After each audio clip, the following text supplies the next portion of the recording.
بسم اللہ الرحمن الرحیم۔ السلام علیکم ورحمۃ اللہ وبرکاتہ۔ مقام زندگی میں خوش آمدید۔ آج پھر ایک نئی اور خوبصورت ویڈیو کے ساتھ۔ آج کی جو ویڈیو ہے باب الحب، خصوصی نفرت اور محبت کی چند باتیں آج میں آپ کو بتاؤں گا۔ تسخیر و محبت کے عملیات تقریباً ہر ایک کتاب میں ملتے ہیں، پھر بھی اکثر احباب کو اس قسم کی عملیات کی تلاش و جستجو رہتی ہے۔ ہر ایک یہ چاہتا ہے کہ تیر بہدف عمل مل جائے ہمیں۔ جب میں اس طرف متوجہ ہوا تو جو تعویذ و عملیات تسخیر محبت کے اب تک مجھے ملے ہیں، ہر ایک کو کامیاب پایا، مگر ایسا بھی ہوا انہیں کامیاب عملیات نے بعض پر کچھ اثر نہ کیا۔ ایسا کیوں؟ اس فکر نے تجسس کے دروازے کھول دیے اور میں اس نتیجے پر پہنچا کہ سفید کپڑے پر ہر ایک رنگ آسانی سے چڑھ جاتا ہے۔ اگر کپڑا سفید ہے مگر میلا ہے تو پہلے میل دور کرنا ہوگی۔ اگر کپڑا پہلے ہی سے رنگین ہو اور رنگ میں نیلا اور کالا ہو تو اس پر سرخ، گلابی یا پیلا رنگ نہیں چڑھ سکتا۔ اس کے لیے پہلے اس رنگ کو اتارنا پڑے گا۔ ہاں، پیلے پر گلابی اور گلابی پر سرخ اور سرخ پر سیاہ رنگ آسانی سے چڑھ سکتا ہے۔ اس مثال سے ہر عقل مند آسانی سے سمجھ سکتا ہے کہ اولاد کو ماں باپ اور ماں باپ کو اولاد کی جانب، بیوی کو شوہر اور شوہر کو بیوی کی جانب میل کرنا بہت آسان ہے، مگر جب کہ دل میں میل سے صاف ہو، یعنی غرض یا لالچ، بخیل یا دین سے بے رغبتی کا میل نہ ہو تو بہت آسان ہے، مگر دل پر مخالف رنگ چڑھا ہو، جیسے کہ شوہر کسی دوسری عورت کی طرف یا عورت کسی دوسرے مرد کی طرف میل ہو تو زیادہ دشواری پیش آتی ہے۔ اگر نفسیاتی خواہش کی ہوس پر گناہ کی سیاہی چڑھ چکی ہو تو اس کو دور کرنے کے لیے خصوصاً تعویذ حاصل کرنا پڑتا ہے اور اس کے بعد کامیابی آتی ہے۔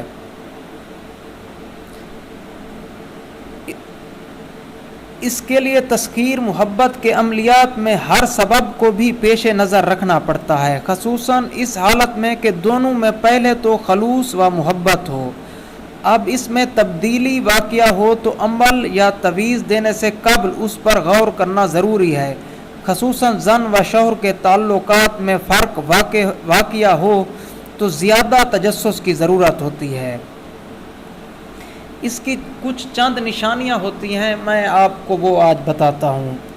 پہلی وجہ تو یہ ہوتی ہے کہ کبھی شوہر کی ناراضگی کا سبب اپنی تنگ دستی، مفلسی، قرض داری، دوست احباب سے اختلاف جس سے چڑچڑاپن پیدا ہو جاتا ہے، اس کی بھڑاس اس کی شریک حیات پر ہی ناراض ہو کر نکلتی ہے۔ یہ محبت کی کمی کی دلیل نہیں، لہٰذا اس موقع پر محبت کا تعویذ نہیں بلکہ سکون و قلب یا اس کی تکلیف کو دور کرنے کی تدبیر کرنی چاہیے۔ اکثر لوگ سوچ لیتے ہیں کہ یہ جو لڑ رہے ہیں تو ان کی آپس میں میاں بیوی میں محبت ختم ہو گئی ہے۔ وہ محبت نہیں ختم ہوتی، گھریلو حالات ایسے پیدا ہو جاتے ہیں، اسی لیے یہ لڑائی پیدا ہو جاتی ہے۔ تو یہ چڑچڑاپن تب آتا ہے، یہ لڑائی تب آتی ہے جب انسان صحیح معنی قرضے میں ڈوبا ہوا ہو۔ اب آپ کو میں دوسری وجہ بتاتا ہوں۔ عورت کی بے وقت اور خلاف مصلحت فرمائشات، خواہشات کا نتیجہ بھی یہی ہوتا ہے کہ شوہر مار پیٹ کرتا ہے، خود بیوی سے بھاگتا ہے یا اسے مکان سے نکالنا چاہتا ہے، یا اس زیادہ قصور عورت کا ہے، مرد کا نہیں۔ اس موقع پر عورت کے لیے صبر و قناعت کا عمل کرنا چاہیے۔ اکثر بیویاں لڑ پڑتی ہیں اپنے شوہر سے، کیونکہ وہ چاہتی ہیں دوسروں کی اگر حالت دیکھ لیتی ہیں تو وہ چاہتی ہیں کہ ہم بھی ویسے ہی ہوں، جیسے اپنے رشتہ داروں کی حالت دیکھ لیں، اگر وہ امیر ہیں تو وہ خواہش کرنے لگتی ہیں کہ ہم بھی ویسے ہی امیر ہوں۔ اسی لیے جب وہ ایسی خواہشات کا ذکر اپنے ہسبینڈ سے بار بار کرے گی، شوہر سے، تو تو ان کے درمیان لڑائی ہی پیدا ہوگی۔ اسی لیے عورت کو چاہیے کہ وہ صبر کرے، صبر کا پھل اللہ تعالیٰ ضرور دیتا ہے۔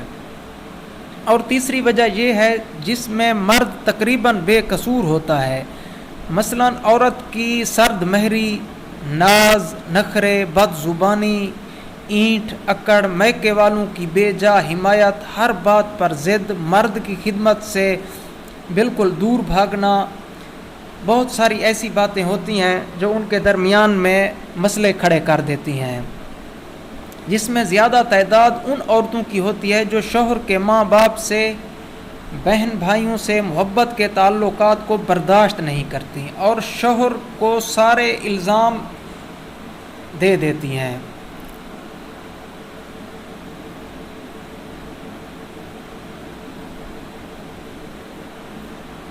کبھی اپنا قصور ظاہر نہیں کرتی۔ اس موقع پر تعویذ سوچ سمجھ کر کرنا چاہیے، بلکہ تعویذ و نقش عورت کی عادت و خصلت سدھارنے کا طریقہ ہے، سدھار دینا چاہیے، لیکن عورت کو چاہیے کہ اپنی عادت کچھ تبدیل کر لے۔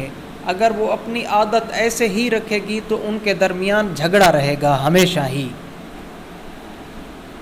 چوتھی وجہ یہ ہوتی ہے کہ عورت کی نازیبہ حرکات، بد کرداری، فحاشی وغیرہ سے، جس سے مرد ناراض ہوتا ہے۔ اگر ایسی عورت کو شوہر کی محبت کا تعویذ دیا جائے تو وہ عورت گناہ پر اور دلیر ہوگی۔ اگر وہ بے حیائی کر رہی ہے، آئے گئے مہمان کی قدر نہیں کرتی اور اپنے دوپٹے کا خیال نہیں کرتی، باہر جاتی ہے تو اپنے اعضاء باہر نکال کے جاتی ہے، تو اگر شوہر کو اس درمیان قابو کر لیا جائے، اس کو تعویذ دے دیا جائے تو عورت اپنے گناہ پر زیادہ دلیر ہو جائے گی، وہ گناہ کرنے سے نہیں کترائے گی۔ اسی لیے اگر تعویذ دینا ہو تو خیال کرنا چاہیے، خاص کر ان باتوں کا۔ شوہر کی ناراضگی کا خوف کچھ روکتا ہے، جب وہ اندھی محبت میں مبتلا ہوگا تو یہ آزادانہ گناہ کرے گی اور اپنی مرضی ہی حائل کرے گی۔ اگر اس کی تعویذ لے دیا جائے، جو بھی اس کے لیے تعویذ دے گا یا لکھے گا، تو روز محشر وہ عامل بھی پکڑا جائے گا اور تعویذ لینے والا اور دینے والے دونوں کو برابر کی سزائیں ملیں گی۔ پانچویں وجہ جس میں حقیقتاً مرد قصوروار ہے، نہ کہ عورت بلکہ کوئی تیسری شخصیت ان دونوں میں بگاڑ کرنا چاہتی ہے، جس میں شوہر کے ماں باپ یا بہن بھائی یا عورت کے ماں باپ بہن بھائی کا ہاتھ ہوتا ہے یا پڑوسیوں کا، تو عامل کے لیے یہ موقع بہت کٹھن ہوتا ہے، کیونکہ شوہر آئے گا وہ بالکل لا علم ہوگا، یا فطرتاً بیوی کے گھر والوں کا قصور بتائے گا، یا بیوی آئے گی تو وہ لا علم ہوگی یا جانتے ہوئے بھی کہ سارا الزام شوہر کے عزیزوں پر ڈالے گی۔ اس کی تحقیق عامل کے لیے بھی دشوار ہوگی۔ اس موقع پر یا تو استخارے سے کام لے یا دونوں کی اصلاح نفس، دونوں سے خلوص و محبت، بلکہ ان کے درمیان خلوص محبت یا حصار کے ذریعے روک تھام کر کے اس کا کوئی حربہ کامیاب نہ ہو، اس سے زیادہ دشواری عامل کے لیے روحانی قوت کے زوال کا سبب ہے۔ غیر شادی شدہ مرد زن کی محبت کے عملیات و تعویذات کرنے میں سے شادی کرنے کا ارادہ کر کے عامل کو گمراہ کرتے ہیں، یا تو خود ارادہ رکھتے ہیں کہ ہم تعویذ خود لکھ لیں یا عمل خود کر لیں، وہ پوچھتے ہیں، اسی لیے ان کے درمیان میں ناجائز تعلقات قائم ہو جاتے ہیں۔ اگر مرد کے اعتبار سے لڑکی کے لیے محبت کا عمل کیا تو دونوں کی بدنامی یا معصومیت کا سبب بن جائے گی، اسی لیے اس موقع پر وارثوں کے لیے تحقیق لازمی ہے۔ اگر ان کے گھر والے اس درمیان میں آ جائیں، اگر وہ لینے تو تعویذ یہ دینا چاہیے۔ اکثر ایسے ضرورت مند بھی آتے ہیں جن کی مدد کرنا ضروری ہوتا ہے، مثلاً فاحشہ عورت یا طوائف سے شادی کرنا اور اپنی طرف میل کرنے کے لیے شادی کر کے گناہ سے باز رہے۔ اس کام کے لیے تویز کرنا اچھا ہے، مگر ایسی عورت سے نباہ مشکل ہو جاتا ہے۔ بہرحال پہلے استخارہ کرنا یا تحقیق کرنا لازمی ہے، اس کے بعد آپ کام شروع کریں۔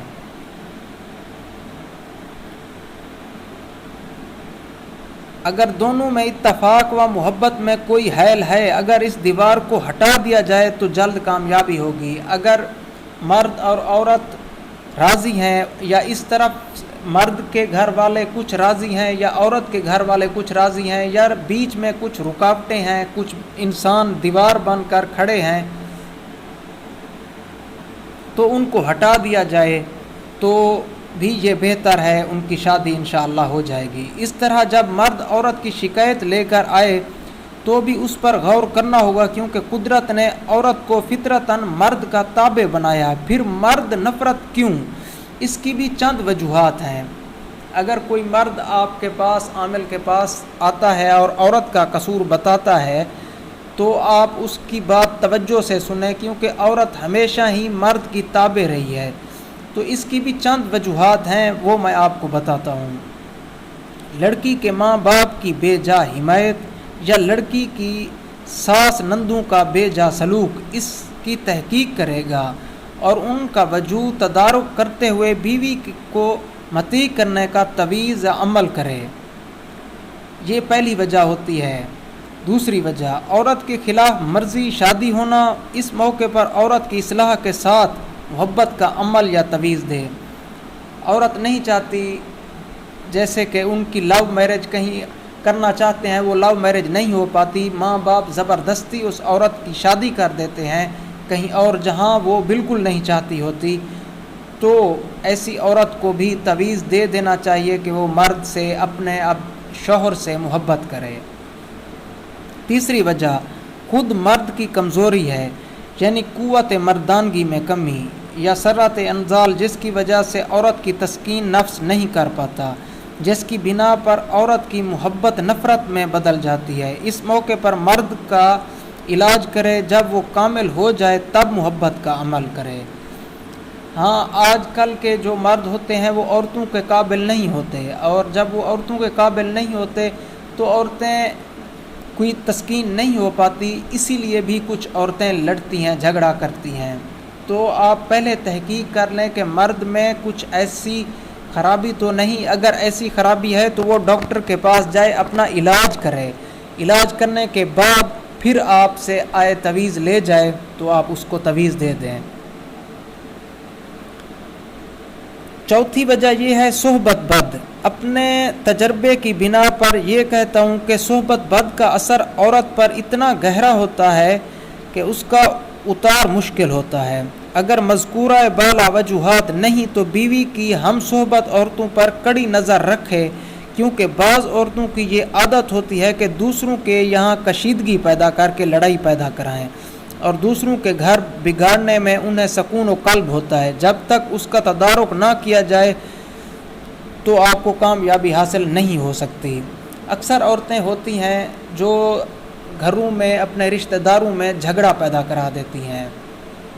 اگر وہ جھگڑا پیدا کرا دیتی ہیں تو ایسی عورتوں کو آپ قابو میں کرنے کے لیے بھی نقش لکھ کے دے سکتے ہیں۔ پانچویں وجہ یہ ہے کہ عورت کا فطری معذور ہونا، یا بد مزاج ہونا، یا زبان دراز ہونا۔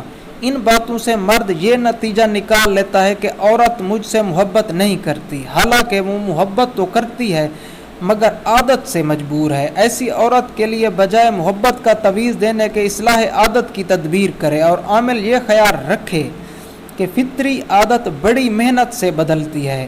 جو لوگ عورت کو ابتدائی ایام میں سمجھنے کی کوشش نہیں کرتے، اس کی ہر خواہش کو بخوبی پورا کرتے ہیں، وہ خواہ جائز ہو یا ناجائز ہو، انہیں بعد میں احساس ہوتا ہے کہ اگر ایسے لوگ اب سختی کریں گے تو انجام اچھا نہیں ہوگا۔